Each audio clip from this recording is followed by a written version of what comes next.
साथियों नमस्कार, स्वागत है आप सभी का उत्कर्ष परिवार में। देखिएगा, राष्ट्रपति की शक्तियों के संदर्भ में बात कर रहे थे और राष्ट्रपति की शक्तियों में आपातकालीन शक्तियों में जो पहली आपातकालीन शक्ति है जिसके बारे में अपन बात हो चुकी थी, अर्थात राष्ट्रीय आपात के संदर्भ में देखिएगा 352 और 352 के साथ ही आर्टिकल 358 358 के संदर्भ में भी जाना और आर्टिकल 359 उसमें भी जाना कि मौलिक अधिकारों के निलंबन के संदर्भ में आर्टिकल 358 और 359 में क्या प्रावधान किए गए हैं। साथ ही राष्ट्रीय आपात कब कब लगाया गया, क्यों लगाया गया, इसके क्या प्रभाव होते हैं, इसके संदर्भ में भी बात की। आज की इस क्लास में साथियों अपन बात करने वाले हैं राष्ट्रपति शासन के संदर्भ में। इसके संदर्भ में बात करेंगे राष्ट्रपति शासन के संदर्भ में, और राष्ट्रपति शासन का मतलब आर्टिकल 356 के संदर्भ में तो बात करेंगे ही करेंगे। इनके साथ ही बहुत सारे ऐसे और नए प्रावधान आपको यहाँ जानकारी उपलब्ध होगी जो आज से पहले हम लोगों ने नहीं पढ़े थे। ठीक है, जैसे मैं बात करूं राज्य जो संघ शासित प्रदेश है वहां पर राष्ट्रपति शासन लगाने के क्या प्रावधान है, आर्टिकल 355 का 356 से क्या ताल्लुकात है, या फिर आर्टिकल 365 और 356 ये किस प्रकार आपस में संबंध रखते हैं, इसको लेकर भी अच्छा प्रश्न एग्जाम में पूछा जाता है। देखिए, सबसे पहले मैं क्लियर करता हूँ, राष्ट्रपति शासन जो है राज्यों में लगता है। राष्ट्रपति शासन कहाँ लगेगा, तो आपको ध्यान में रखना है राष्ट्रपति शासन हमेशा कहाँ लगता है, राज्यों, या फिर राष्ट्रपति शासन लगेगा संघ शासित प्रदेश में। कहाँ पर लगेगा, या तो राज्य में लगेगा और या फिर कहाँ लगेगा, संघ शासित प्रदेश में। लेकिन संघ शासित प्रदेश में आपको ये ध्यान में रखना है उन्हीं संघ शासित प्रदेशों में लगेगा जिन संघ शासित प्रदेशों में क्या है, विधानसभा। ध्यान से सुनिएगा, राष्ट्रपति शासन उन्हीं संघ शासित प्रदेशों में लगेगा जहां पर क्या है, विधानसभा है। ऐसे संघ शासित प्रदेश जहां पर विधानसभा नहीं है वहां पर जो है ये राष्ट्रपति शासन नहीं लगाया जा सकता। इस बात को भी आपको ध्यान में रखना है। तो राष्ट्रपति शासन या तो राज्यों में, और राज्यों की बात करें तो कितने राज्य वर्तमान में, 28 राज्य, और दूसरा संघ शासित प्रदेश, और ऐसे कितने संघ शासित प्रदेश है जहां पर विधानसभा है, तो दो तो ऐसे हैं, कौन कौन से, दिल्ली और पुदुचेरी। साथ ही तीसरा ऐसा संघ शासित प्रदेश जम्मू कश्मीर, और जम्मू कश्मीर में विधानसभा के गठन की बात की गई है। तो तीन ऐसे केंद्र शासित प्रदेश हैं जहां पर राष्ट्रपति शासन लगाया जा सकता है। कौन कौन सा, एक तो आप ध्यान में रखेंगे कौन सा, दिल्ली, दूसरा आप ध्यान में रखेंगे कौन सा, पुदुचेरी, और तीसरा आप ध्यान में रखेंगे कौन सा, जम्मू कश्मीर। कौन सा ध्यान में रखेंगे, जम्मू कश्मीर। हालांकि अभी तक जम्मू कश्मीर में विधानसभा का गठन नहीं हुआ है, तो गठन होने के बाद में धाराओं में परिवर्तन होगा, क्योंकि राज्यों में अलग प्रावधान है राष्ट्रपति शासन के संदर्भ में, जबकि संघ शासित प्रदेशों में अलग प्रावधान है। देखिए, सबसे पहले मैं बात करूं राष्ट्रपति शासन के संदर्भ में, तो राष्ट्रपति शासन पर बात करने से पूर्व दो बातें आपको और ध्यान में रखनी है। एक तो आपको ध्यान में रखना है आर्टिकल 355, एक ध्यान में रखना है आर्टिकल 356 जिसके बारे में अपन बात ही कर रहे हैं, और एक आपको ध्यान में रखना है आर्टिकल 365। ध्यान से सुनिएगा, बहुत सारे ऐसे नए तथ्य, नए फैक्ट आपको यहाँ पर देखने को मिलेंगे जो आजकल बदलते एग्जाम पैटर्न में यहाँ पर आपके लिए महत्वपूर्ण सिद्ध होंगे, महत्वपूर्ण साबित होंगे, जहाँ से अच्छे प्रश्न एग्जाम में पूछे जा सकते हैं। आज से पहले साथियों अपने राष्ट्रपति शासन के संदर्भ में पढ़ा है, तो राष्ट्रपति शासन के संदर्भ में एक ही आर्टिकल पढ़ा होगा, कौन सा, 356। लेकिन 356 के अलावा बहुत सारे ऐसे नए प्रावधान भी आप लोगों को ध्यान में रखने हैं जो राष्ट्रपति शासन से संबंधित हैं, जैसे संघ शासित प्रदेशों से संबंधित हो सकते हैं, या फिर आर्टिकल 365 और 355 ये भी ध्यान में रखने हैं। देखिए साथियों, सबसे पहले मैं बात करूं किसके संदर्भ में, आर्टिकल 355 के संदर्भ में। आर्टिकल 355 में लिखा गया है कि केंद्र सरकार का, कौन सी सरकार का, केंद्र सरकार का राज्यों के प्रति कर्तव्य है। केंद्र सरकार का राज्यों के प्रति कर्तव्य, केंद्र सरकार का राज्यों के प्रति कर्तव्य जो है, इसका प्रावधान कौन से आर्टिकल में है, 355 में। मैं क्या बात कर रहा हूं कि ये जो भारत सरकार है, इस भारत सरकार का, भारत सरकार के अंदर जो मौजूद राज्य, भारत के अंदर बहुत सारे राज्य हैं, इनके प्रति कर्तव्य है। यानी मोदी जी की सरकार का राज्यों की सरकार के प्रति कर्तव्य है, इसका उल्लेख कौन सा आर्टिकल में है, 355। आप कहेंगे कौन कौन से कर्तव्य हैं, तो आपको ध्यान में रखना है। कर्तव्यों की जब बात करें तो कुछ कर्तव्य आपको यहां पर ध्यान में रखना है। केंद्र के राज्यों के प्रति क्या कर्तव्य है, पहला कर्तव्य आपको ध्यान में रखना है, राज्यों की बाह्य आक्रमण से रक्षा करना। राज्यों की बाह्य आक्रमण से रक्षा करना। राज्यों की बाह्य आक्रमण से क्या करना, रक्षा करना। दूसरा कर्तव्य सुनिएगा, दूसरा कर्तव्य है राज्य में आंतरिक सुरक्षा, राज्य में आंतरिक सुरक्षा और आंतरिक सुरक्षा एवं शासन व्यवस्था, आंतरिक सुरक्षा एवं शासन व्यवस्था, या फिर मैं बात करूं किनकी, शांति व्यवस्था, आंतरिक सुरक्षा एवं शांति व्यवस्था को बनाए रखना, शांति व्यवस्था को क्या रखना, बनाए रखना। और तीसरा जो कर्तव्य रहता है वो क्या रहता है कि राज्य की शासन व्यवस्था, राज्य की शासन व्यवस्था, राज्य की शासन व्यवस्था संविधान के अनुसार संचालित हो, संविधान के अनुसार संचालित हो। राज्य की शासन व्यवस्था संविधान के अनुसार क्या हो, संचालित हो। ये केंद्र का कर्तव्य है किनके प्रति, राज्यों के प्रति। क्या कर्तव्य है, पहला केंद्र का कर्तव्य है कि राज्यों की बाह्य आक्रमण से क्या करना, रक्षा करने का। यानी केंद्र का ये कर्तव्य रहेगा सभी राज्यों के प्रति, भले ही उसमें एक सरकार और केंद्र सरकार अलग अलग हो। देखिए जब आर्टिकल 356 के लेकर जब संविधान सभा में डिस्कस हो रहा था तो ये सर्वाधिक विवादों में रहने वाला आर्टिकल था 356 राष्ट्रपति शासन के संदर्भ में। बहुत सारे संविधान सभा के जो मेंबर थे उन्होंने इसका विरोध किया, और विरोध करने का कारण ये था कि ये भारत में संघात्मक शासन प्रणाली के विपरीत हैं, क्योंकि इससे केंद्र ज़्यादा शक्तिशाली हो जाएगा और राज्य जो हैं उस पर केंद्र क्या कर लेगा, नियंत्रण कर लेगा, उस पर तानाशाही करेगा केंद्र। यानी केंद्र सरकार को अब तानाशाही जो है ये प्रदान कर रहे हैं। लेकिन अंबेडकर साहब ने बड़े स्पष्ट शब्दों में कहा कि आर्टिकल 356 और राष्ट्रपति शासन का प्रयोग जो है ये केंद्र अंतिम विकल्प के रूप में करेगा। राष्ट्रपति शासन का प्रयोग केंद्र जो है अंतिम विकल्प के रूप में करेगा। ये कहने वाले कौन थे, डॉक्टर भीमराव अम्बेडकर। तो जब संविधान सभा में आपसे प्रश्न पूछा जा सकता है सर्वाधिक विवादों में रहने वाला कौन सा अनुच्छेद है, 356। संविधान सभा में सबसे ज्यादा बहस आर्टिकल 356, आप जरूर इसमें ध्यान में रखिएगा। केंद्र के कर्तव्य राज्यों के प्रति पहला क्या है, राज्य की बाह्य आक्रमण से क्या करना, रक्षा करना। दूसरा देखिएगा राज्य में आंतरिक सुरक्षा शांति व्यवस्था को बनाए रखना। और तीसरा है राज्य की शासन व्यवस्था को संविधान के अनुसार क्या करना, संचालित करना।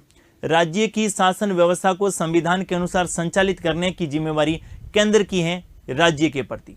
ध्यान से सुनिएगा, ये बात कौन से आर्टिकल में लिखी गई है, 355। दूसरा एक और आर्टिकल आपको ध्यान में रखना है, कौन सा, 365। आर्टिकल 365 में लिखा गया है कि केंद्र सरकार, क्या लिखा गया है, केंद्र सरकार राज्य सरकारों को, केंद्र सरकार राज्य सरकारों को निर्देश दे सकती है, निर्देश दे सकती है एवं इन निर्देशों की पालना करना, एवं इन निर्देशों की पालना करना, एवं इन निर्देशों की पालना करना राज्यों का कर्तव्य है, या निर्देशों की पालना राज्यों को करनी ही होगी, राज्यों को करनी ही होगी। अगर केंद्र कोई भी निर्देश राज्यों को दे तो राज्यों को निर्देशों की पालना करनी होगी। अगर कोई राज्य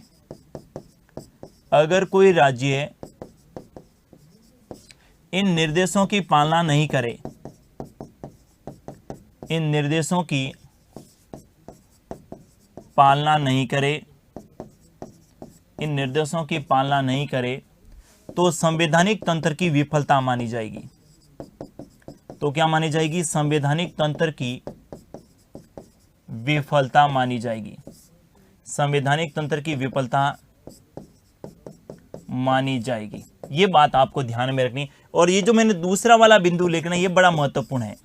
केंद्र सरकार राज्य सरकारों को निर्देश देगी और राज्य सरकारों को उन निर्देशों को मानना ही होगा। अगर कोई राज्य सरकार केंद्र के द्वारा दिए गए निर्देशों को नहीं माने तो ऐसा माना जाएगा कि उस राज्य में संवैधानिक तंत्र की विफलता है, अर्थात संविधान के अनुसार उस राज्य में शासन व्यवस्था संचालित नहीं है, और ऐसी स्थिति में उस राज्य में राष्ट्रपति शासन लगाया जा सकता है। यह भी आपको ध्यान में रखना है। तो आर्टिकल 365 भी किनसे संबंधित है, राष्ट्रपति शासन से संबंधित है। यानी 365 के तहत केंद्र कोई निर्देश देता है राज्य को और राज्य उन निर्देशों की पालना नहीं करता है तो ऐसी स्थिति में उस राज्य में क्या मानी जाएगी, संवैधानिक तंत्र की विफलता मानी जाएगी। इस बात को भी आपको ध्यान में रखना है। अब बात करते हैं कौन से आर्टिकल के संदर्भ में, 356 और 356 में सबसे पहले राष्ट्रपति शासन क्यों लगाया जाता है, कारण के संदर्भ में।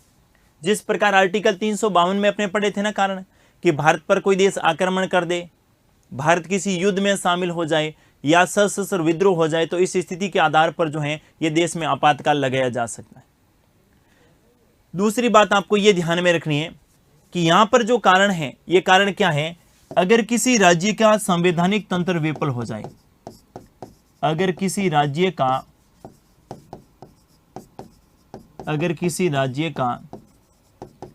संवैधानिक तंत्र विफल हो जाए,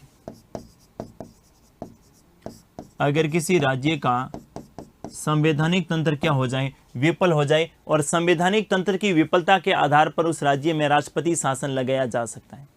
आप कहेंगे बार बार संवैधानिक तंत्र आ रहा है, संवैधानिक तंत्र क्या है ये जानना बेहद ज्यादा आवश्यक है। मैं कह रहा हूं नया शब्द जो भी आए, शब्दों से परिचित होना बेहद ज्यादा आवश्यक है, क्योंकि संविधान और राज्य व्यवस्था में पूरा मामला टीका किस पे है, शब्दों पर। अगर शब्दों के प्रति आपकी समझ बेहतर है, आपका कंसेप्ट क्लियर है, तो आपका प्रश्न हमेशा क्या रहेगा, सही रहेगा। यहां पर मैंने क्या लिखा कि अगर किसी राज्य का संवैधानिक तंत्र विफल हो जाए, अगर किसी राज्य का क्या हो जाए, संवैधानिक तंत्र विफल हो जाए, तो उस राज्य में राष्ट्रपति शासन लगाया जा सकता है। लेकिन संवैधानिक तंत्र का मतलब क्या होगा, संवैधानिक तंत्र का मतलब होगा, आप सभी को पता है कि भारतीय संविधान के भाग 6 में राज्यों के शासन प्रशासन के संदर्भ में बात की गई है। अगर किसी राज्य की शासन प्रणाली संविधान के अनुसार संचालित नहीं हो, पहली बात संविधान के अनुसार कैसे, जैसे राज्य में विधानसभा है तो विधानसभा में बहुमत प्राप्त दल के नेता को क्या बनाया जाएगा, राज्यपाल के द्वारा मुख्यमंत्री बनाया जाएगा। अगर किसी भी राज्य में किसी भी राजनीतिक दल को विधानसभा में बहुमत प्राप्त नहीं है तो ये क्या माना जाएगा, संवैधानिक तंत्र की विफलता। अगर कोई नेता है जो मुख्यमंत्री बन गया है, राज्यपाल ने नियुक्त कर दिया है, लेकिन वो बहुमत सिद्ध करने में असफल रहता है, अर्थात विश्वास मत हासिल करने में असफल रहता है, तो ये भी क्या मानी जाएगी, संवैधानिक तंत्र की विफलता। या राज्य में अगर बात करें तो इस प्रकार का कोई माहौल क्रिएट हो गया, इस प्रकार की कोई आंतरिक अशांति उत्पन्न हो गई है, जो राज्य की जो कानून व्यवस्था है वो बिगड़ चुकी है और राज्य से कंट्रोल में नहीं हो रही है, ऐसी स्थिति में क्या माना जाएगा, संवैधानिक तंत्र की विफलता माना जाएगा। तो कुछ ऐसे कारण हैं संवैधानिक तंत्र की विफलता क्या होती है, इसको जानेंगे जरा। देखिए सबसे पहले आपको ध्यान में रखना है राज्य की शासन व्यवस्था, राज्य की शासन व्यवस्था, राज्य की शासन व्यवस्था संविधान के अनुसार संचालित नहीं हो, संविधान के अनुसार संचालित नहीं हो, संविधान के अनुसार संचालित नहीं हो। अपन किसके बारे में बात करें, संवैधानिक तंत्र की विफलता क्या होती है इसके संदर्भ में। अगर किसी राज्य की शासन व्यवस्था संविधान के अनुसार संचालित नहीं हो तो ये क्या है, संवैधानिक तंत्र की विफलता है। दूसरा ध्यान में रखिएगा, किसी भी राजनीतिक दल को, किसी भी राजनीतिक दल को विधानसभा में स्पष्ट बहुमत प्राप्त नहीं हो, स्पष्ट बहुमत प्राप्त नहीं हो, किसी भी राजनीतिक दल को स्पष्ट बहुमत प्राप्त नहीं हो। तीसरा आपको ध्यान में रखना है संवैधानिक तंत्र की विफलता में तीसरी बात क्या ध्यान में रखेंगे, कोई सरकार या अपन यूं कहें राज्य सरकार विश्वास मत हासिल करने में असफल रहे, विश्वास मत हासिल करने में असफल रहे, विश्वास मत हासिल करने में क्या रहे, असफल रहे। और अगला आपको ध्यान में रखना है राज्य में कानून व्यवस्था अनियंत्रित हो जाए, राज्य में कानून व्यवस्था अनियंत्रित हो जाए। या मैं बात करूं किनकी, राज्य में आंतरिक अशांति, राज्य में आंतरिक अशांति की स्थिति उत्पन्न हो जाए, आंतरिक अशांति की स्थिति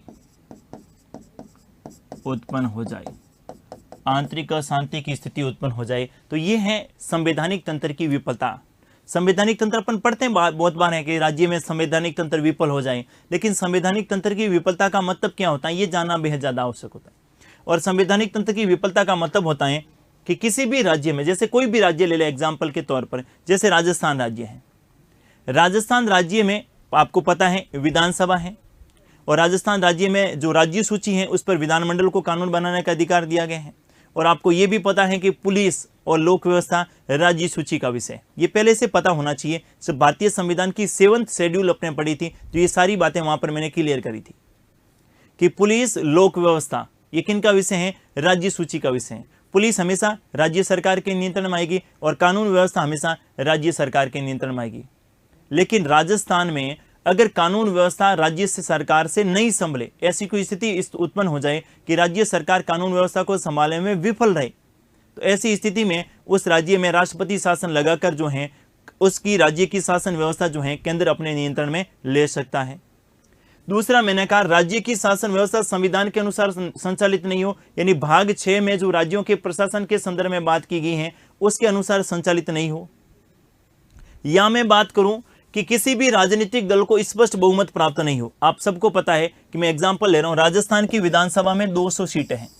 राजस्थान की विधानसभा में कितनी सीटें हैं, 200 सीटें हैं। और राजस्थान की विधानसभा में 200 सीटें और बहुमत के लिए कितनी चाहिए, 101 सीट। अगर किसी भी राजनीतिक दल के पास 101 सीट प्राप्त नहीं है तो ऐसी स्थिति में क्या है, संवैधानिक तंत्र की विफलता है। अगला देखिए जरा, अगला आपको ध्यान में रखना है कि कोई राज्य सरकार विश्वास मत हासिल करने में असफल रहे। जैसे किसी राजनीतिक दल ने यह दावा किया था कि हमारे पास बहुमत है, लेकिन जब उन्होंने बहुमत सिद्ध करने की बात आई तो वो बहुमत सिद्ध करने में क्या रहे, असफल रहे। जिसे अपन क्या कहते हैं, फ्लोर टेस्ट बोल दें या विश्वास मत बोल दें, विश्वास मत हासिल करने में क्या रहे, असफल रहे। उस स्थिति पर संवैधानिक तंत्र की विफलता मानी जाएगी। और ये तो हमें सबको पता ही है कि राज्य की कानून व्यवस्था अनियंत्रित हो जाए और राज्य में क्या हो जाए, आंतरिक अशांति की स्थिति उत्पन्न हो जाए, तो ये क्या है, संवैधानिक तंत्र की विफलता। इनके अलावा एक संवैधानिक तंत्र की विफलता आपको और ध्यान में रखनी है जो बड़ी महत्वपूर्ण है। कौन सी, आर्टिकल 365 में जो मैंने बताई थी वो। 365 में क्या है, 365 में है कि केंद्र सरकार, कौन सी सरकार है, केंद्र सरकार राज्यों को क्या दे सकती है, निर्देश। और अगर राज्य निर्देशों की पालना नहीं करे, अगर राज्य निर्देशों की पालना नहीं करे तो ऐसी स्थिति में भी क्या मानी जाएगी, संवैधानिक तंत्र की विफलता माना जाएगा। साथियों, आपसे प्रश्न पूछा जा सकता है कि निम्नलिखित में से कौन सा संवैधानिक विफलता का अंग नहीं है, संवैधानिक विफलता किसको नहीं माना जाएगा। यहां पर जो है आपको 3 जो है संवैधानिक तंत्र की विफलता के संदर्भ में दे देंगे और एक कोई दूसरा विकल्प दे देंगे। आपको ध्यान में रखना है, संवैधानिक तंत्र की विफलता का मतलब होता है कि किसी राज्य की शासन व्यवस्था संविधान के अनुसार संचालित नहीं हो, कोई भी राजनीतिक दल स्पष्ट बहुमत प्राप्त नहीं कर पाए, केंद्र राज्य को निर्देश दे और राज्य निर्देशों की पालना नहीं करे, या राज्य में कानून व्यवस्था नहीं संभले राज्य से, अर्थात आंतरिक अशांति की स्थिति उत्पन्न हो जाए। ऐसी स्थिति में उसे अपन संवैधानिक तंत्र की क्या मानते हैं, विफलता मानते हैं। तो राज्य में सबसे पहले राष्ट्रपति शासन लगाने का कारण हमने जाना, कौन सा है, संवैधानिक तंत्र की विफलता। अगर किसी राज्य की संवैधानिक तंत्र की विफलता हो जाती है, ऐसी स्थिति में उस राज्य में क्या लगाया जा सकता है, राष्ट्रपति शासन लगाया जा सकता है। अब देखिए जरा राष्ट्रपति शासन लगाने की प्रक्रिया, राष्ट्रपति शासन को लगाने की प्रक्रिया। और देखिएगा राष्ट्रपति शासन के बारे में बात करें तो आपको ध्यान में रखना है, राष्ट्रपति के द्वारा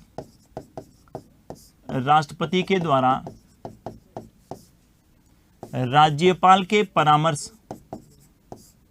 राज्यपाल से परामर्श या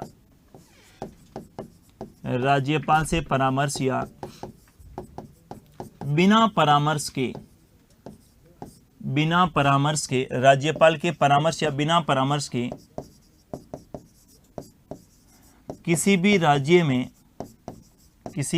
में राष्ट्रपति शासन लगाया जा सकता है, राष्ट्रपति शासन लगाया जा सकता। अभी मैं किसकी बात कर रहा हूं? राज्यों की बात कर रहा हूं। लगाया जा सकता है। ध्यान से सुनिएगा, यहां पर मैंने क्या बात लिखी, अगर किसी राज्य में राष्ट्रपति शासन लगाना है तो या तो राज्यपाल से परामर्श या राज्यपाल के बिना परामर्श के भी। ध्यान से सुनिएगा, राष्ट्रपति शासन के लिए जरूरी नहीं है राज्यपाल परामर्श करे। ध्यान से सुनिएगा, जैसे ये राजस्थान राज्य है और ये यहां पर केंद्र है, और आप सबको पता है कि केंद्र का जो प्रतिनिधि होता है, केंद्र का प्रतिनिधि कौन होता है? तो यहां पर केंद्र का प्रतिनिधि होता है कौन? राज्यपाल। कौन होता है? राज्यपाल।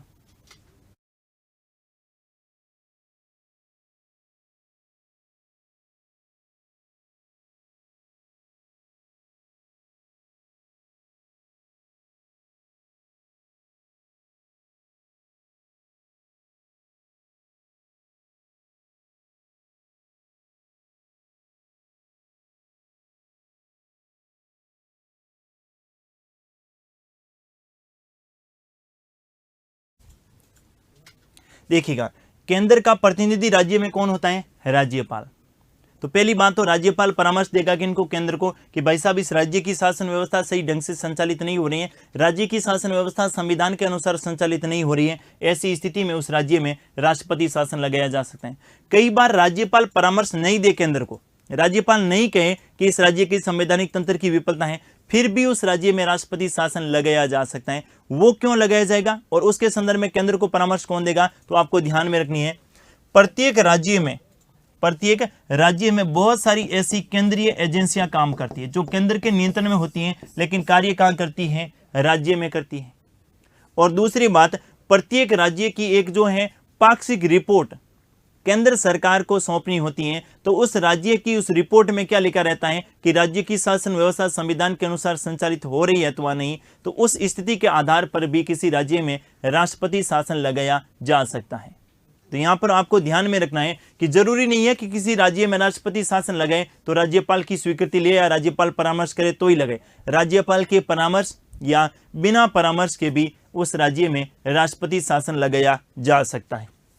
अब बात करें राष्ट्रपति शासन शुरुआत में कितने माह के लिए लगेगा, तो यहां पर आपको ध्यान में रखना है, राष्ट्रपति शासन जो है शुरुआत में कितने माह के लिए लगेगा? 2 माह। शुरुआत में राष्ट्रपति शासन कितने माह के लिए? 2 माह के लिए। और 2 माह के बाद संसद से क्या लेनी पड़ेगी? स्वीकृति। 2 माह के पश्चात संसद से क्या लेनी पड़ेगी? स्वीकृति। तो आपसे प्रश्न ये पूछा जा सकता है कि अगर किसी राज्य में राष्ट्रपति शासन लगाया गया है तो कितने माह तक संसद की बिना स्वीकृति के प्रभावी रहेगा? 2 माह तक। जबकि राष्ट्रीय आपात के संदर्भ में अपनी क्या बात की थी कि राष्ट्रीय आपात शुरुआत में 1 माह के लिए लगाया जाएगा और 1 माह के बाद संसद से क्या लेनी होगी? स्वीकृति लेनी होगी। यहां पर संसद से स्वीकृति कितने माह में लेनी है? 2 माह में।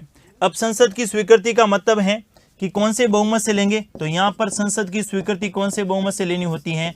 साधारण बहुमत से। संसद की स्वीकृति कौन से बहुमत से लेनी होती है? साधारण बहुमत से लेनी होती है। जबकि आर्टिकल 352 के तहत जो अपने राष्ट्रीय आपात के संदर्भ में बात की थी, वहां पर संसद से स्वीकृति कौन से बहुमत से लेनी होती है? वहां पर विशेष बहुमत से, यहां पर साधारण बहुमत से।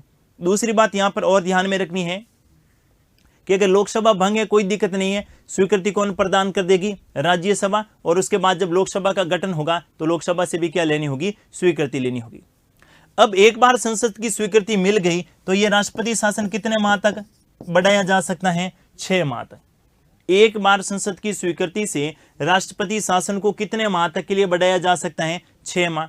फिर 6 माह से क्या लेनी होगी? स्वीकृति लेनी होगी। अर्थात फिर 6 माह से क्या लेनी होगी? स्वीकृति। अर्थात शुरुआत में 2 माह, 2 माह के बाद संसद की स्वीकृति कौन से बहुमत से? साधारण बहुमत से। और इसके बाद कितने माह बढ़ेगा? 6 माह। 6 माह के बाद फिर संसद की स्वीकृति कितने माह बढ़ेगा? 6 माह। अब आपसे प्रश्न पूछे कि बताइएगा राज्यपति शासन की अधिकतम अवधि कितनी है? राष्ट्रपति शासन की अधिकतम अवधि 1 वर्ष निर्धारित की गई है। किसी भी राज्य में राष्ट्रपति शासन कितने समय के लिए लगाया जा सकता है? 1 वर्ष के लिए लगाया जा सकता है। लेकिन विशेष परिस्थितियों में राष्ट्रपति शासन को 3 वर्ष के लिए बढ़ाया जा सकता है। अगर किसी राज्य में 3 वर्ष से अधिक राष्ट्रपति शासन लगाना है तो संविधान में क्या करना पड़ेगा? संशोधन करना पड़ेगा। जैसे पंजाब में 3 वर्ष से अधिक लगाया गया था तो संविधान में क्या करना पड़ा था? अमेंडमेंट करना पड़ा था। तो ध्यान से सुनिएगा, राष्ट्रपति शासन राष्ट्रपति शासन की अधिकतम अवधि, राष्ट्रपति शासन की अधिकतम अवधि 1 वर्ष निर्धारित की गई है, 1 वर्ष निर्धारित की गई हैं, लेकिन विशेष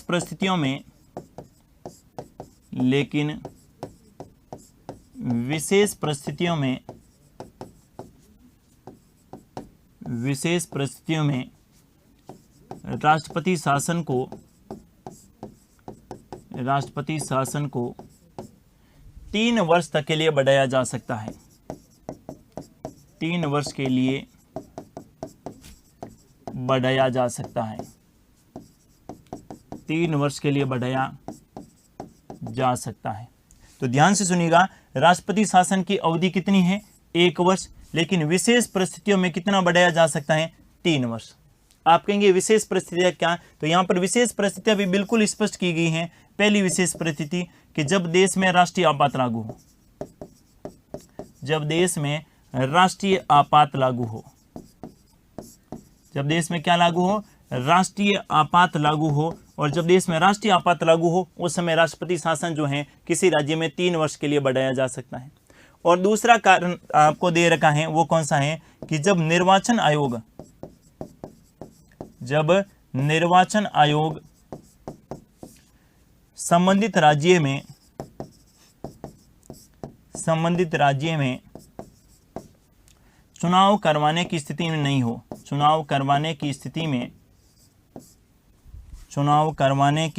में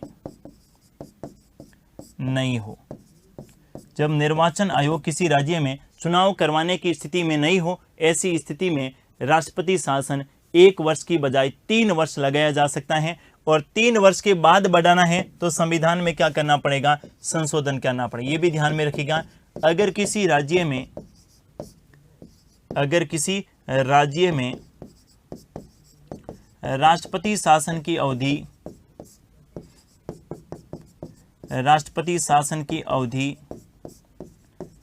3 वर्ष से अधिक, 3 वर्ष से राष्ट्रपति शासन की अवधि 3 वर्ष से अधिक बढ़ानी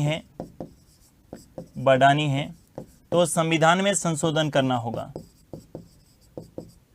संविधान में क्या करना होगा? संशोधन करना होगा। और जैसे किया था कौन से राज्य के संदर्भ में, तो आप एग्जाम्पल भी ध्यान में रखिएगा। जैसे पंजाब में 3 वर्ष से अधिक बढ़ाने के लिए संविधान में क्या किया गया था? संशोधन किया गया था। अब देखिए यहाँ पर 2 प्रकार के प्रश्न अपने एग्जाम में पूछे जा सकते हैं। पहला प्रश्न देखिए कि संसद की बिना स्वीकृति के राष्ट्रपति शासन कितने माह तक प्रभावी रहेगा? आपने कहा 2 माह। संसद से स्वीकृति कितने माह के अंतराल में लेनी आवश्यक है? 2 माह के बाद एक बार। कितनी अवधि के लिए बढ़ेगा? 6 माह के लिए। अधिकतम अवधि ध्यान में रखिएगा 1 वर्ष। राष्ट्रपति शासन की अधिकतम अवधि कितनी? 1 वर्ष। अगर आपसे पूछे कि विशेष परिस्थितियों में राष्ट्रपति शासन को कितने समय के लिए बढ़ाया जा सकता है? आप कहेंगे 3 वर्ष। विशेष परिस्थितियां दो ही दे रखी हैं। कौन कौन सी?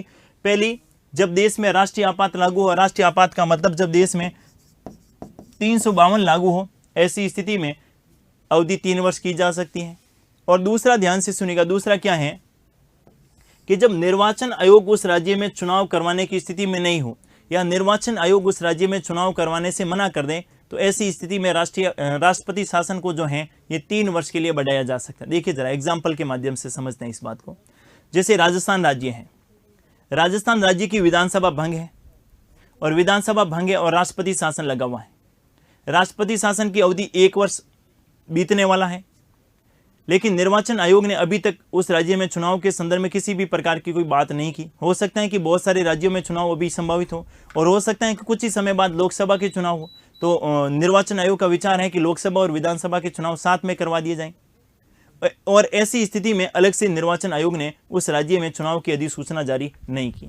ऐसी स्थिति में राष्ट्रपति शासन की अवधि 1 वर्ष की बजाय 3 वर्ष हो सकती है, लेकिन 2 ही कंडीशन पे होगी। तीसरी कोई कंडीशन इसमें उल्लेखित नहीं की गई है। पहली कौन सी? राष्ट्रीय आपात। और दूसरी कौन सी? निर्वाचन आयोग उस राज्य में चुनाव करवाने से क्या कर दें? मना कर दें।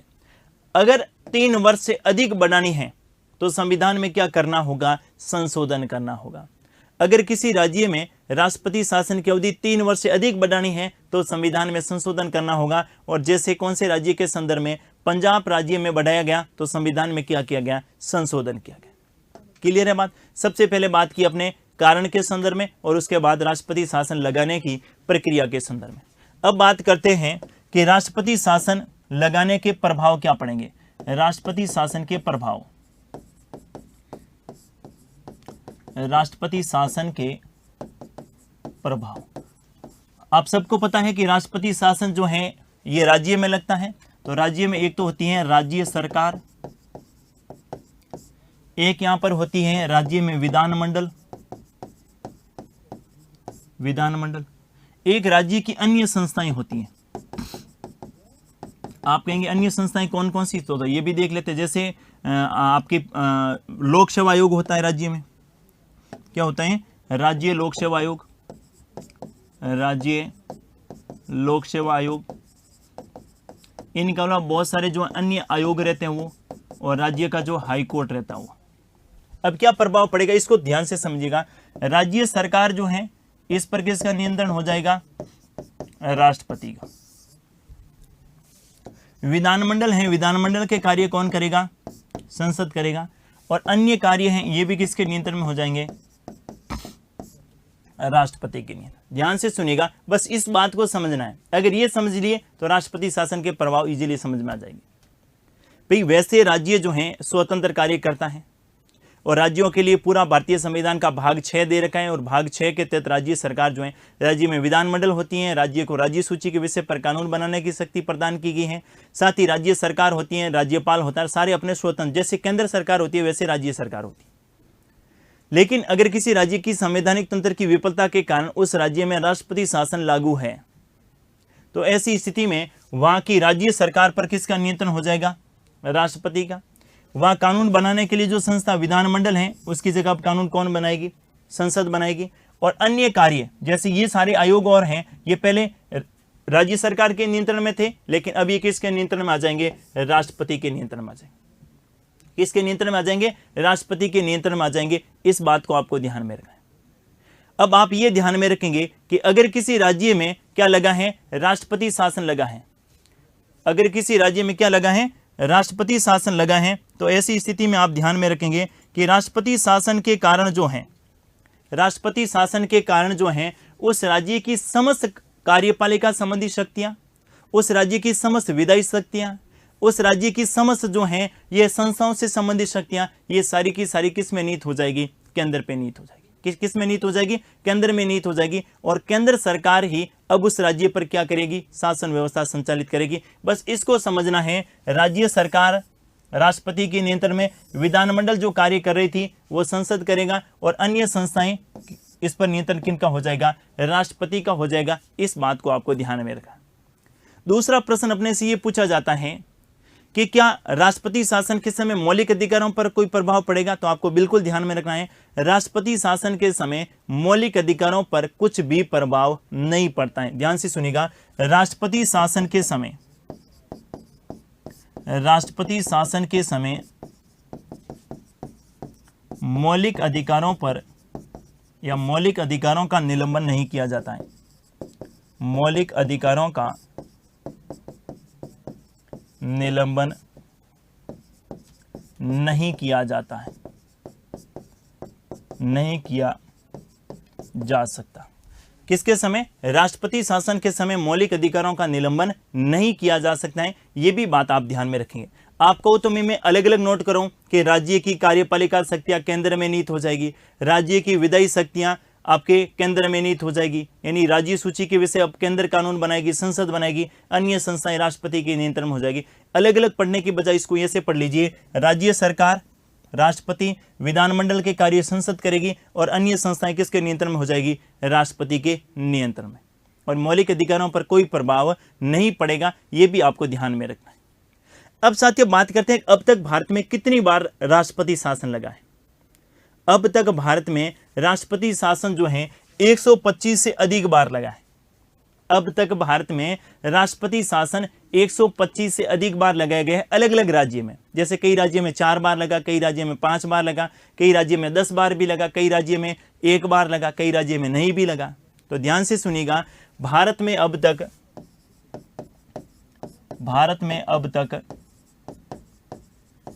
राष्ट्रपति शासन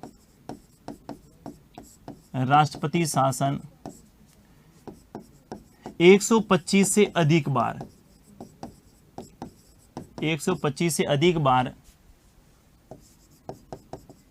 लगाया जा चुका है। 125 से अधिक बार लगाया जा चुका है। यह बात आपको ध्यान में रखना है। भारत में अब तक राष्ट्रपति शासन कितनी बार? 125 से अधिक बार लगाया जा चुका है। पहली बात तो आपको यह ध्यान में रखनी है। दूसरी देखिए, सर्वप्रथम कहां लगाया गया था? तो सर्वप्रथम जो है ये 1951 में कहां पर लगाया गया था? पंजाब में। कहां लगाया गया था? पंजाब में। सर्वाधिक अवधि तक कहां लगाया गया? सर्वाधिक अवधि तक राष्ट्रपति शासन, सर्वाधिक अवधि तक राष्ट्रपति शासन आपको ध्यान में रखना है, ये भी पंजाब में। सर्वाधिक अवधि तक राष्ट्रपति शासन कहां लगा है? पंजाब में। लेकिन अगर आपसे प्रश्न पूछे कि बताइएगा जरा सर्वाधिक बार राष्ट्रपति शासन कहां लगा? सर्वाधिक बार राष्ट्रपति शासन, सर्वाधिक बार राष्ट्रपति शासन, तो सर्वाधिक बार राष्ट्रपति शासन में एक तो आप ध्यान में रख सकते हैं उत्तर प्रदेश। कौन सा ध्यान में रखेंगे? उत्तर प्रदेश। और उत्तर प्रदेश के अलावा एक दो और स्टेट हैं जहां पर 10 बार राष्ट्रपति शासन लगाया जा चुका है, इसको भी आप ध्यान में रख सकते हैं। अंतिम बार की बात करें तो अभी एक तो जम्मू कश्मीर में चल रहा है। कौन से में? जम्मू कश्मीर में अभी तक राष्ट्रपति शासन चल रहा है। इससे पूर्व जो है ये महाराष्ट्र में लगाया गया था। ये तो चलते रहते हैं, तो आपको एग्जाम से पहले एक बार क्रॉस चेक करके जाना है कि हाल ही में कौन कौन से राज्य में राष्ट्रपति शासन चल रहा है या अंतिम राष्ट्रपति शासन कहां पर लगाया गया था। ये भी आपको जरूर ध्यान में रखना है, जहां से अच्छा प्रश्न अपने एग्जाम में पूछा जा सकते हैं। सर्वप्रथम कहां लगाया था? पंजाब में लगाया था 1951 में। अब बात करते हैं राष्ट्रपति शासन राज्यों के संदर्भ में, तो ये बात हो गई। संघ शासित प्रदेशों में राष्ट्रपति शासन कैसे लगाया जाता है, उनके लिए क्या प्रावधान है, तो वो भी आपको ध्यान में रखना है। जैसे देखिए, अपन बात करें किसकी? राष्ट्रपति शासन की। किसके संदर्भ में बात कर रहे हैं? राष्ट्रपति शासन के संदर्भ में। और राष्ट्रपति शासन के संदर्भ में आपको ध्यान में रखना है कि राष्ट्रपति शासन मैंने कहा या तो लगेगा राज्यों में, या तो कहां लगेगा? राज्यों में, और या फिर 3 ऐसे केंद्र शासित प्रदेश है जहां पर लगेगा। एक तो दिल्ली, दूसरा पुदुचेरी, और तीसरा जम्मू कश्मीर। दिल्ली, पुदुचेरी और जम्मू कश्मीर। अगर आपसे प्रश्न ये पूछे कि बताइएगा जरा राज्यों में राष्ट्रपति शासन, तो राज्यों में राष्ट्रपति शासन लगाया जाता है कौन से अनुच्छेद के तहत? आर्टिकल 356 के तहत। राज्यों में राष्ट्रपति शासन कौन से आर्टिकल के तहत लगाया जाता है? आर्टिकल 356 के तहत लगाया जाता है। अगर पूछे कि दिल्ली में राष्ट्रपति शासन, तो दिल्ली के लिए विशेष प्रावधान कर रखे हैं अनुच्छेद 239A(b). ध्यान से सुनिएगा, दिल्ली में राष्ट्रपति शासन के लिए कौन सा आर्टिकल ध्यान में रखेंगे? अनुच्छेद 239A(b), और इसी के तहत दिल्ली के लिए क्या किए गए हैं? विशेष प्रावधान किए गए हैं। और इसी विशेष प्रावधानों के तहत ही दिल्ली में किसके बारे में बात की गई है? राष्ट्रपति शासन के संदर्भ में। और ये विशेष प्रावधान कब किए गए थे? तो 69वां कॉन्स्टिट्यूशन अमेंडमेंट जो था, इसके द्वारा दिल्ली के लिए विशेष प्रावधान किए गए। और इसमें जो आर्टिकल जोड़ा गया था 69वें अमेंडमेंट के द्वारा, कौन सा? 239A(b), उसके तहत दिल्ली में क्या लगाया जा सकता है? राष्ट्रपति शासन। तो ध्यान से सुनिएगा, दिल्ली में राष्ट्रपति शासन कभी भी 356 के तहत नहीं लगेगा। दिल्ली में राष्ट्रपति शासन हमेशा कौन से अनुच्छेद के तहत लगेगा? 239A(b) के तहत। अब बात करते हैं किनकी? पुदुचेरी की। तो पुदुचेरी में आपको ध्यान में रखना है संघ शासित प्रदेश, संघ शासित प्रदेश अधिनियम, संघ शासित प्रदेश अधिनियम 1963 और 1963 की धारा 51। संघ शासित प्रदेश 1963 और 1963 की धारा कौन सी? 51 के तहत लगाया जाएगा। अगर बात करें जम्मू कश्मीर की, तो जम्मू कश्मीर में आपको पता होगा कि जम्मू कश्मीर राज्य जम्मू कश्मीर राज्य पुनर्गठन अधिनियम, जम्मू कश्मीर राज्य पुनर्गठन अधिनियम 2019, और इस 2019 की धारा जो है 73 के तहत लगाया जाएगा। ये प्रश्न हो सकता है, ध्यान से सुनिएगा। जम्मू कश्मीर में राष्ट्रपति शासन जो है 356 के तहत नहीं लगेगा, क्योंकि जम्मू कश्मीर क्या है, जम्मू कश्मीर जो है अब केंद्र शासित प्रदेश हैं, संघ शासित प्रदेश हैं, और इनमें जो राष्ट्रपति शासन लगाया जाएगा वो जम्मू कश्मीर राज्य पुनर्गठन अधिनियम 2019 की धारा जो है 73 के तहत लगाया जाएगा। लेकिन प्रश्न ये भी पूछा जा सकता है कि जम्मू कश्मीर पहले जब राज्य हुआ करता था, जब 370 उसके लिए जम्मू कश्मीर के लिए विशेष प्रावधान थे, उस समय जम्मू कश्मीर में क्या प्रावधान था राष्ट्रपति शासन के संदर्भ में, तो ये आपको नोट करना है कि 2019 से पूर्व, 2019 से पूर्व जम्मू कश्मीर में राष्ट्रपति शासन, जम्मू कश्मीर में राष्ट्रपति शासन, जम्मू कश्मीर के लिए अलग संविधान था। ध्यान से सुनिएगा, जम्मू कश्मीर के संविधान के अनुच्छेद 93 के तहत लगाया जाता था, 93 के तहत लगाया जाता था। वहां पर शुरू में जो लगाया जाता ना 6 माह के लिए, वहां पर शुरू में जो 6 माह के लिए लगाया जाता था उसको बोलते थे राज्यपाल शासन। कौन सा शासन बोलते थे? राज्यपाल शासन। और अगर 6 माह से आगे बढ़ाया जाता तो उसको क्या बोलते थे? राष्ट्रपति शासन के नाम से जानते थे। ये भी आपको ध्यान में रखना है। कब से पहले की बात कर रहा हूं मैं? 2019 से पूर्व, जब जम्मू कश्मीर क्या था? संघ शासित प्रदेश था। जम्मू कश्मीर जब राज्य हुआ करता था, और जब जम्मू कश्मीर राज्य था उस समय जम्मू कश्मीर के लिए अलग संविधान था, और उस संविधान के आर्टिकल 93 के तहत जम्मू कश्मीर में राष्ट्रपति शासन का प्रावधान था, और उसके तहत शुरुआती 6 माह में जम्मू कश्मीर में राष्ट्रपति शासन को राज्यपाल शासन के नाम से जाना जाता था, और 6 माह के बाद अगर पढ़ता तो उसे किस नाम से जानते थे? राष्ट्रपति शासन के नाम से जाना जाता था। ये भी आपको ध्यान में रखना है। किसके संदर्भ में? जम्मू कश्मीर के संदर्भ में। और वर्तमान में जम्मू कश्मीर में आप ध्यान में रखेंगे कि कौन सी? तो जम्मू कश्मीर में जम्मू कश्मीर राज्य पुनर्गठन अधिनियम की धारा 73 के तहत, पुदुचेरी संघ शासित प्रदेश अधिनियम 1963 की धारा 51 के तहत, और दिल्ली आर्टिकल 239 AB के तहत, और बाकी कितने? 28 राज्य, और राज्यों में आर्टिकल 356 के तहत क्या लगाया जाता है? राष्ट्रपति शासन लगाया जाता है। ये भी आपको ध्यान में रखना है, जहां से अच्छा प्रश्न अपने एग्जाम में पूछा जा सकता है। अब साथियों बात आई राष्ट्रपति शासन को लेकर सुप्रीम कोर्ट के विवाद की, क्योंकि इसको लेकर जो है बहुत सारे ऐसे विद्वान थे जिन्होंने इसका विरोध किया था संविधान सभा में। एक तो थे HV कामत साहब, HV कामत साहब के साथ ही शिवलाल सक्सेना ने भी कहा कि इससे केंद्र जो है तानाशाही बन जाएगा और राज्यों को कमजोर मान लिया जाएगा, और केंद्र की जब भी इच्छा होगी किसी राज्य में राष्ट्रपति शासन की घोषणा कर देंगे। लेकिन इनको लेकर ऐसा हुआ भी, भयंकर दुरुपयोग हुआ इसका। जब देश के प्रधानमंत्री इंदिरा गांधी जी थे तो ऐसे बहुत सारे गैर कांग्रेसी राज्य थे, जो गैर कांग्रेसी शासन वाले राज्य थे, जहां पर जो है इंदिरा जी ने आपातकाल लगा दिया, एक साथ 5-5, 7-7 राज्यों में। उसके बाद जैसे ही मोरारजी देसाई देश के प्रधानमंत्री बने, उन्होंने जहां जहां कांग्रेस शासन वाले राज्य थे वहां पर राष्ट्रपति शासन लगा दिए। इसको लेकर एक विद्वान थे जिन्होंने कहा कि डॉक्टर भीमराव अंबेडकर साहब की देहांत हो गया, उनका तो निधन हो गया, लेकिन ये आर्टिकल 356 क्या हो गया? पुनर्जीवित हो गया। और 1992 की मैं बात करूं, 1992 में आप पता हो तो बाबरी मस्जिद को लेकर, और उसके बाद जो है बहुत सारे राज्यों में राष्ट्रपति शासन लगा दिया था। इसको लेकर मामला सुप्रीम कोर्ट में गया, और सुप्रीम कोर्ट ने SR बॉम्बई वाद 1994 में जो है इसकी स्थिति को स्पष्ट किया कि राष्ट्रपति शासन कहां लगाया जाएगा, क्यों लगाया जाएगा, और इसके क्या प्रभाव होंगे। तो थोड़ी सी आपको ध्यान में रखना है, SR बॉम्बई वाद से संबंधित भी प्रश्न पूछे जा सकते हैं। देखिए जरा किसके बारे में बात करें? SR बॉम्बई वाद 1994। कौन सा वाद ध्यान में रखेंगे? SR बॉम्बई वाद 1994। SR बॉम्बई वाद 1994 में सुप्रीम कोर्ट ने क्या कहा? सुप्रीम कोर्ट ने कहा कि राष्ट्रपति शासन का प्रयोग राष्ट्रपति शासन का प्रयोग केंद्र के द्वारा अंतिम विकल्प के रूप में किया जाए। अंतिम विकल्प के रूप में किया जाए।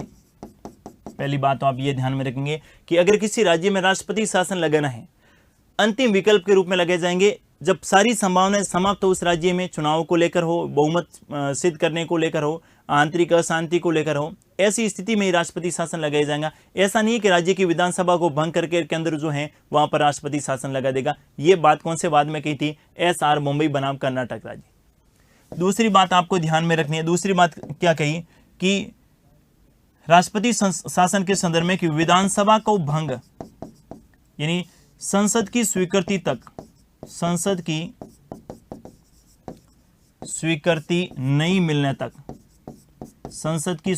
नहीं मिलने तक विधानसभा को निलंबित किया जा सकता है। विधानसभा को निलंबित किया जा सकता है। विधानसभा भंग उसी स्थिति में होगी। विधानसभा भंग उसी स्थिति में होगी जब संसद की स्वीकृति मिल जाए। जब संसद की क्या मिल जाए? स्वीकृति मिल जाए। आपको ध्यान में रखना है कि संसद की स्वीकृति कितने माह के बाद में लेनी होती है? 2 माह के तय। यानी अगर किसी राज्य में आज राष्ट्रपति शासन लगा है तो राष्ट्रपति शासन लगते ही वहां पर विधानसभा को भंग नहीं किया जाएगा।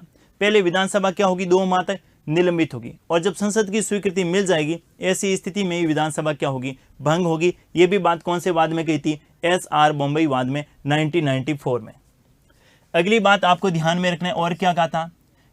बहुमत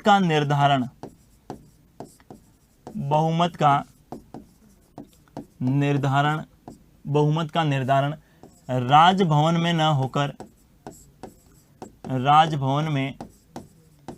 न होकर विधानसभा में होना चाहिए।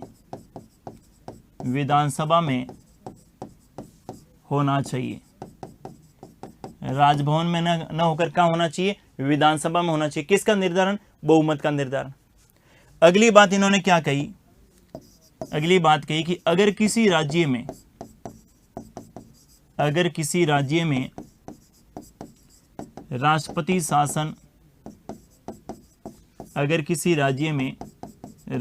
शासन असंवैधानिक तरीके से लगाया गया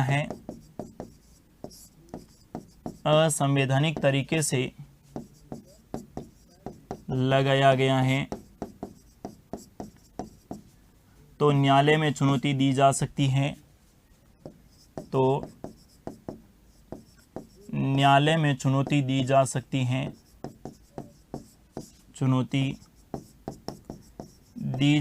है। एवं भंग की हुई विधानसभा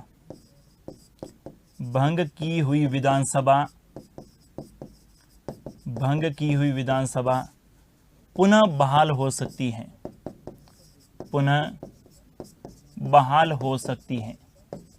भंग की हुई विधानसभा पुनः क्या हो सकती है? बहाल हो सकती है। जैसे एग्जाम्पल के तौर पर आपको बताऊं, कौन सा राज्य ध्यान में रखेंगे आप? अरुणाचल प्रदेश। अगर किसी राज्य में केंद्र ने राष्ट्रपति शासन असंवैधानिक तरीके से लगाया गया है तो वहां इस मामले को न्यायपालिका में चुनौती देंगे, नहीं हाईकोर्ट में चुनौती देंगे। और हाईकोर्ट के फैसले के अंदर अगर हाईकोर्ट ने कह दिया कि ये जो राष्ट्रपति शासन है ये असंवैधानिक है, तो भंग की हुई विधानसभा वापस से क्या हो जाएगी? बहाल हो जाएगी। ये भी आपको ध्यान में रखना है। तो सुप्रीम कोर्ट का कौन सा वाद ध्यान में रखेंगे आप? SR मुंबई बनाम कौन सा राज्य? कर्नाटक राज्य, 1994। अब देखिए जरा, राष्ट्रपति शासन के संदर्भ में बात करें तो आपको क्या क्या ध्यान में रखना है, एक बार मैं वापस से रिपीट कर रहा हूं। सबसे पहले आर्टिकल 356 तो आपको ध्यान में रखना ही रखना है। साथ ही आपको ध्यान में रखना है आर्टिकल 355 और आर्टिकल कौन सा ध्यान में रखेंगे? 365। इनके अलावा आर्टिकल ध्यान में रखेंगे आप 239A भी, इनके अलावा जम्मू कश्मीर के संदर्भ में रखेंगे जम्मू कश्मीर राज्य पुनर्गठन की धारा 73, और इनके अलावा पुदुचेरी के संदर्भ में कौन सी रखेंगे, धारा 51।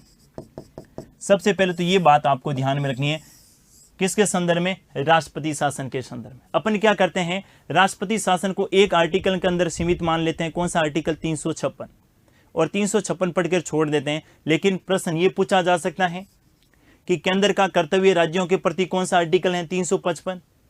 प्रश्न ये पूछा जा सकता है कि केंद्र सरकार राज्य सरकारों को निर्देश दे सकती है, कौन सा आर्टिकल, 365। और अगर कोई राज्य निर्देशों की पालना नहीं करे तो उस राज्य में संवैधानिक तंत्र की विफलता मानी जाएगी।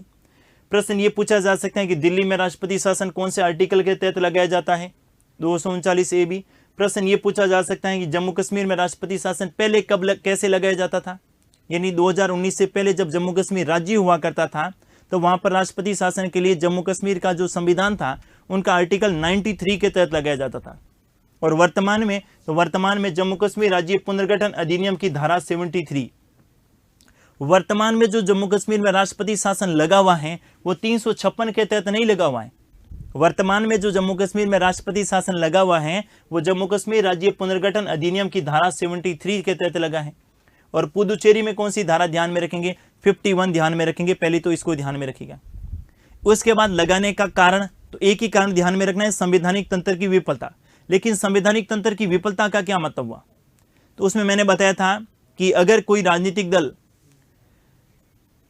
जिसने सरकार तो बना ली थी लेकिन विश्वास मत हासिल करने में असफल रहे, या किसी भी राजनीतिक दल को विधानसभा में स्पष्ट बहुमत प्राप्त नहीं हो, राज्य में आंतरिक अशांति हो, या फिर राज्य में ऐसा कोई कानून व्यवस्था जो है बाधित हो जाए, कानून व्यवस्था राज्य से कंट्रोल में नहीं हो, ऐसी स्थिति में राज्यपाल के परामर्श या राज्यपाल के बिना परामर्श के उस राज्य में क्या लगाया जा सकता है, राष्ट्रपति शासन लगाया जा सकता है। यानी राष्ट्रपति शासन के लिए राज्यपाल की परामर्श आवश्यक नहीं है, इसको भी आपको ध्यान में रखना है।